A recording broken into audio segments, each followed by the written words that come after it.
C'était depuis la Hongrie ce jeudi après-midi. Au fond, moi je trouve que notre rôle ici, ou au sein de l'Union européenne, c'est pas de commenter l'élection de Donald Trump, savoir si c'est bon, pas bon. Il a été élu par le peuple américain.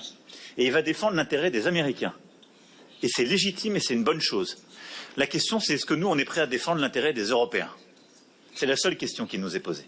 Geoffroy Lejeune. C'est probablement la question la plus importante. Quelles vont être les répercussions pour nous, Français et Européens, de l'élection de Donald Trump? Alors, vous avez vu les images, il dit, donc les Américains défendent les Américains, nous, les Européens, on défend l'Europe. Et ça me fait penser à deux moments importants de la campagne de Trump, et qui sont deux réponses. Vous savez, Kissinger a dit, il me semble, une phrase qui est à peu près celle-ci, une nation qui fait de la perfection morale sa pierre de touche diplomatique n'atteint ni la perfection ni la sécurité. Donc là, on est dans la moraline avec Macron, et il dit « Europe d'abord ». Et pendant ce temps-là, Trump, qu'est-ce qu'il a dit? America first. On n'oserait plus dire aujourd'hui France d'abord. Donc on a le droit de dire Europe d'abord, comme Madame Hayet pour la campagne européenne et comme maintenant à Macron. On va faire l'Europe. Là, avec ouais.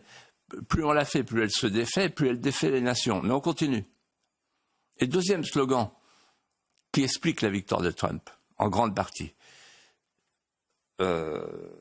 Il a l'oreille déchirée, il tombe, il se relève, la tête ensanglantée, et il crie 3 fois « Fight! Fight! Fight !» Qu'est-ce que ça veut dire? C'est subliminal. Ça veut dire « Vous pouvez compter sur moi jusqu'à ma mort pour défendre quelque chose qui est plus grand que moi, qui est l'Amérique. Vous pouvez compter sur moi pour vaincre. Fight! Et vous pouvez compter sur moi pour me battre. Et ce que je vous demande, c'est de vous battre avec moi. » Et ils se sont battus avec lui. Et donc, quel contraste avec cet arrêt aux pages de leaders décadents, wokisés de l'intérieur, et qui savent plus où est le destin de leur peuple, parce qu'ils ont quitté leur peuple. Ils ont fait sécession. Quel contraste.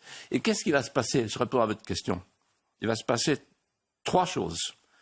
Premièrement, l'Amérique va nous surtaxer. Pourquoi? Parce que, comme l'a dit l'économiste Christian de Boissieu, très intelligemment, Trump va se servir des droits de douane pour faire entrer de l'argent pour pouvoir baisser les impôts. Et comme par ailleurs, il va multiplier les recherches dans le schiste, il va faire baisser le prix de l'énergie et donc rendre les produits américains plus compétitifs. Voilà pour l'économie. Ça, c'est la première fessée à Madame von der Leyen, l'impératrice. Deuxième fessée, l'Amérique, à mon avis, elle va cesser de nous défendre. Je pense que l'article 5 de la charte atlantique, qui suppose la solidarité en cas d'attaque, a de mauvais jours à passer. C'est peut-être la fin. Je pense qu'il y aura moins d'Amérique en Europe, il y aura moins d'OTAN en Europe, il y aura moins d'atlantisme en Europe. Et pourquoi? Parce que l'obsession de Trump, c'est la Chine, c'est le Pacifique, c'est l'Asie. Ça aurait été pareil d'ailleurs avec sa concurrente. C'était pareil déjà avec Biden. L'obsession de l'Amérique, c'est plus l'Europe, c'est la Chine. C'est le fameux piège de Thucydide. L'Amérique est prise dans le piège de Thucydide. Elle est en train de perdre son impérium. Et troisièmement, troisièmement, il va nous laisser seuls. Il va laisser l'Europe seule avec l'Ukraine. Mais il se pourrait que l'oncle Sam s'entende directement sur notre dos avec le Cosaque. C'est peut-être en train de se produire. Et nous, on sera gros gens comme devant. Vous imaginez Macron qui voulait envoyer des troupes, Macron qui parlait de guerre nucléaire, qu'est-ce qui va leur rester? Il va leur rester la réunionite et leurs yeux pour pleurer. En fait, l'Europe, elle est seule aujourd'hui. Voilà le résultat de l'Union européenne. Elle est seule. Elle est fâchée avec la Russie, elle est fâchée avec les BRICS, avec le Sud global. La Chine la regarde comme une proie à conquérir. La Chine, la proie, c'est l'Europe. Et maintenant, le lien privilégié avec l'Amérique va être distendu. En d'autres termes, et pour résumer, l'Europe est orpheline de la mère nourricière, l'Amérique. Elle est orpheline de ses racines qu'elle n'a pas voulu reconnaître, qu'elle ne veut plus reconnaître. Elle est orpheline des nations qu'elle ne cesse de brimer, et elle est orpheline de son destin.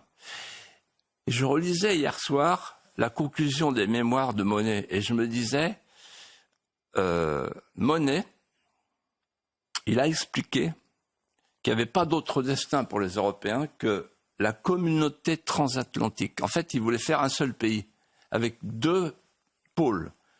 Les États-Unis d'Amérique, les États-Unis d'Europe. C'était ça l'idée. Deux nations fédérales. C'était ça l'idée. C'est encore ça l'idée sous-jacente. Mais c'est fini. Désormais, la relation transatlantique ne sera plus maîtresse des relations internationales. J'ai dit un jour, le mur de Maastricht tombera comme le mur de Berlin est tombé. Je le redis ce soir, ce jour est proche.